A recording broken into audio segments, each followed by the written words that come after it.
वर्तमान में हमारे देश में कई नॉन प्रॉफिटेबल गवर्नमेंटल ऑर्गेनाइजेशन काम कर रही है, लेकिन एक ऐसा एनजीओ जो देश भर में कला, संस्कृति और विशिष्ट गुण वाले लोगों को एक मंच प्रदान करता है, तो सबसे पहला नाम मुक्तांगन का आता है। जी हाँ, आपको बता दें कि 2016 से शुरू किया गया यह ऑर्गेनाइजेशन ऐसे लोगों को प्रोत्साहन प्रदान करता है जो किसी विशेष क्षेत्र में दक्षता प्राप्त किए होते हैं। मुक्तांगन एक ऐसा मंच है जहां गुणवान लोग अपने गुण का दक्ष लोगों के समक्ष प्रदर्शन कर सकते हैं। ये मुक्तांगन, इसकी हमने जो परिकल्पना की थी वो ये सोच के कि जैसे हर कला के हर क्षेत्र में, साहित्य के क्षेत्र में कई ऐसे कलाकार, लेखक होते हैं जो कि कहीं ना कहीं दबे रह जाते हैं, और उसके अलावा कई बच्चे होते हैं जो जिनमें बड़ी काबिलियत होती है पर वो आगे नहीं पहुंच पाते।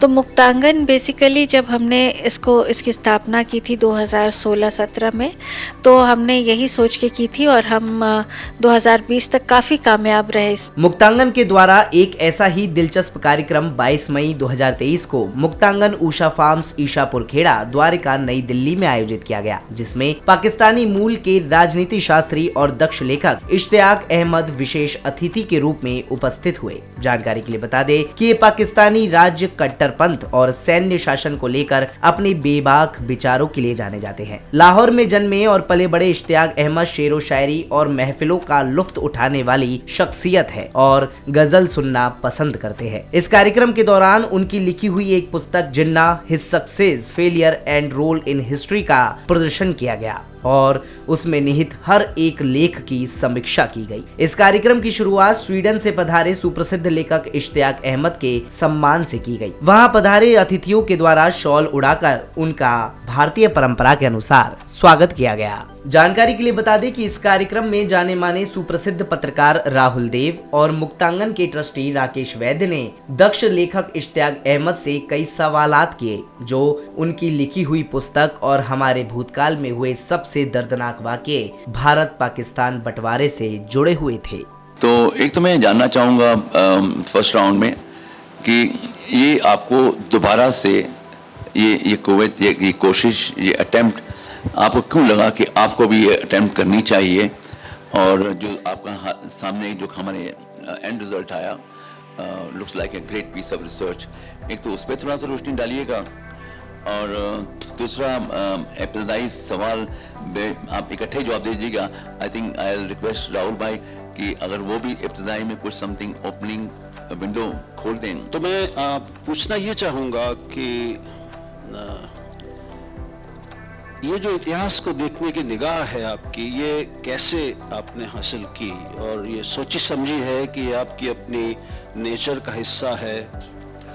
जो सवाल आपने उठाए हैं वाकई महल उससे शुरू होना चाहिए, एंड वो ये है कि why did I write on the partition. So आपने कहा है कि how can one write neutrally. Well, if you grow up being exposed to both sorts of experiences equally shattering.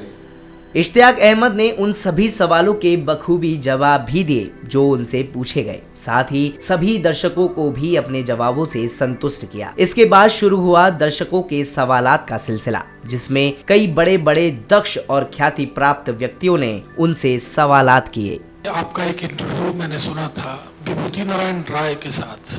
अच्छा। हाँ, उसमें आपने ये कहा कि 1928 में जी 1928 तक कांग्रेस की इतनी स्थिति मजबूत थी कि अंग्रेजों ने कभी मुस्लिम लीग को तवज्जो ही नहीं दी। अंग्रेज 2.5 मिलियन लोग यहाँ से रिक्रूट कर रहे थे अपनी जंग के फौज के लिए, तो वो they would go to the devil and support the devil जो उनकी मदद करे। कांग्रेस ने ये फैसला करके कि सेकंड वर्ल्ड वॉर में जब तक हमें आज़ाद नहीं करते आप, हम आपका साथ नहीं देते या जंग में हिस्सा नहीं लेते, वो बुनियाद बनी जिन्ना साहब की, जो हमेशा was always there to be a voice against Congress and so on। Punjab Kesari के डायरेक्टर आकाश चोपड़ा ने भी इश्तियाक अहमद से अपने अंदर चल रही उत्सुकता को बयां किया और एक सवाल पूछते हुए उन्होंने इश्तियाक अहमद के मन की बात भी भांप ली। India got 16 to 17 years of Pandit Nehru's prime ministership, and Pakistan just got 1 year of Mr. Jinnah as the head of the state or Qaid-e-Azam. तो उस 15 सालों में हमारी 5 ईयर प्लान्स बने, हमारे डेवलपमेंट के सीड सो किए गए, लैंड रिफॉर्म्स की बातें हुई। बट सर, पाकिस्तान को अगर जिन्ना जी का टेन्योर ज़्यादा मिलता, 10 साल या उससे भी ज़्यादा, क्या आज पाकिस्तान की हालत थोड़ी बेटर होती in terms of the army as well? क्या वो कंट्रोल कर पाते हैं सिचुएशन को? बहुत अच्छा सवाल है, आपने कर दिया है। ज़रा मैं थोड़ा एम्बेरस्ड हूँ to answer it here. Pakistani audience को तो मैं नहीं दिल खोल के, क्योंकि ये जिन्ना साहब के अल्टीमेटली खिलाफ जाता है। मैं 1-2 किताबें हैं उसका जिक्र कर देता हूँ। ये है the destruction of Pakistan democracy by Allen McGrath, और एक है Pakistan the formative phase by Khalid bin Saeed. वो दोनों कहते हैं कि जिन्ना साहब ने एज गवर्नर जनरल तबाही की डेमोक्रेसी की, because in the parliamentary democracy power, executive power is vested in the prime minister, not in the governor general. इन सब के बाद वरिष्ठ नागरिक केसरी क्लब की चेयरपर्सन और पंजाब केसरी की डायरेक्टर श्रीमती किरण चोपड़ा ने सुप्रसिद्ध लेखक इश्तियाक अहमद से सवाल किया, जिसका जवाब भी इश्तियाक अहमद ने अपनी मूल भाषा पंजाबी में देकर सभी का दिल जीत लिया। Very good. हाँ जी Sir, with due respect, ਬੜੀਆਂ ਤੁਸੀਂ ਔਖੀਆਂ ਗੱਲਾਂ ਕੀਤੀਆਂ ਤੇ ਬੜੇ ਔਖੇ ਸਵਾਲ ਪੁੱਛੇ, ਸਾਡੇ ਤੇ ਸਿਰ ਉੱਤੋਂ ਲੰਘ ਗਏ ਨੇ। पर मैं एक सिंपल जा एक क्वेश्चन पूछांगी कि यू टोल्ड अस कि जिन्ना वांटेड पार्टीशन, क्योंकि उनके अकॉर्डिंग ना तो इस्लाम रहता ना मुस्लिम रहते। Do you think with the present situation Indian Muslims are far better than Pakistani Muslim, the present situation? और जो भी आप आंसर दें वो ट्रुथफुली दें, और हमारे मुस्लिम जो हमारी कंट्री में मुस्लिम्स को रिस्पेक्ट है, जिस पोजीशन में वो पहुंचे हुए हैं, जिस पोजीशन पे वो रहते हैं, वे ऑफ लिविंग है उनका, वो फार बेटर मेरे हिसाब से तो। और आपका आंसर भी मुझे मालूम है यही होगा। और जो हो वो पंजाबी में है ना, नच्चा मैं जलंधर ते मेरी तमक लाहौर पैंदी, वो वाली गल करना। देखें जी, यहाँ पे मैं तो अपनी ऑब्जर्वेशन दूंगा ही, हाँ जी। लेकिन 2-3 मुसलमान भी हैं, सैयद मोहिब हसन आप भी हैं और दानिश भाई भी हैं, एटलीस्ट 2 आर हेयर। वो अगर मुझसे डिसएग्री करें तो भी मेरी ऑब्जर्वेशन ये है, इंडियन मुस्लिम नहीं डिसएग्री करेगा, वो कहेगा कि हम मेरी बात हाँ। बात ये है कि जो मुझे नजर आया है इन 3-4 दिनों में, और जितनी दफा मैं हिंदुस्तान में आया हूँ, मेरी खबर जो है कि मुसलमानों की मसाजिद पे कोई हमले नहीं हुए।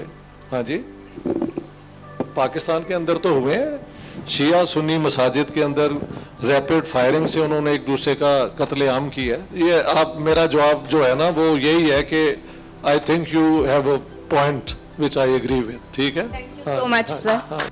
जब पंजाब केसरी के द्वारा भारत पधारे हुए पाकिस्तानी मूल के लेखक इश्तियाक अहमद से उनकी किताब जिन्नाह के बारे में पूछा गया, तो उसका भी जवाब उन्होंने बेहद ही रोमांचकारी तरीके से दे दिया। स्टैनले वॉलपोर्ट जो उनके बायोग्राफर हैं, वो कहते हैं कि leaders have change the map of the world, ये but Jinnah change not only geography but also history and founded a new nation. इसके बाद पंजाब केसरी के द्वारा सुप्रसिद्ध अभिनेता रणजीत से मुक्तांगन के बारे में जानकारी प्राप्त की गई और उनसे इश्तियाक अहमद की इस किताब के बारे में भी पूछा गया। The day I came to know about this, Muktangan is another portion of this property, and I was very excited about it. It's like heritage, you know. They have that theater also, and it's connected with the culture. अंत में पंजाब केसरी के द्वारा मुक्तांगन के trustee Rakesh वैद्य और आराधना प्रधान से मुक्तांगन के बारे में जरूरी जानकारी भी हासिल की गई। मुक्तांगन पे आज तक हम 300 से ऊपर प्रोग्राम कर चुके हैं। तो एक फैमिली में बुरा वक्त आया, तो किसी पे भी आज तक तो एक ब्रेक थी। तो उस ब्रेक के बाद ये हमारा पहला कार्यक्रम है और ये सिलसिला चलता रहेगा, आगे भी चलेगा। फ्यूचर अगर आप कहें तो फ्यूचर तो जैसा मैंने कहा कि हम पूरी जद्दोजहद करेंगे कि वो जो पुराना हमारा यहाँ का एक ढर्रा था वो चल पड़े, और जैसे लोग आते थे वैसे आए, लेकिन उसको बदलने के लिए अभी क्या करना पड़ेगा तो उसके ऊपर हम काम करेंगे। लेकिन हमारा कार्यक्रम जो है, हमारे यहाँ जो फिज़िकल कार्यक्रम होगा वो तो होता रहेगा।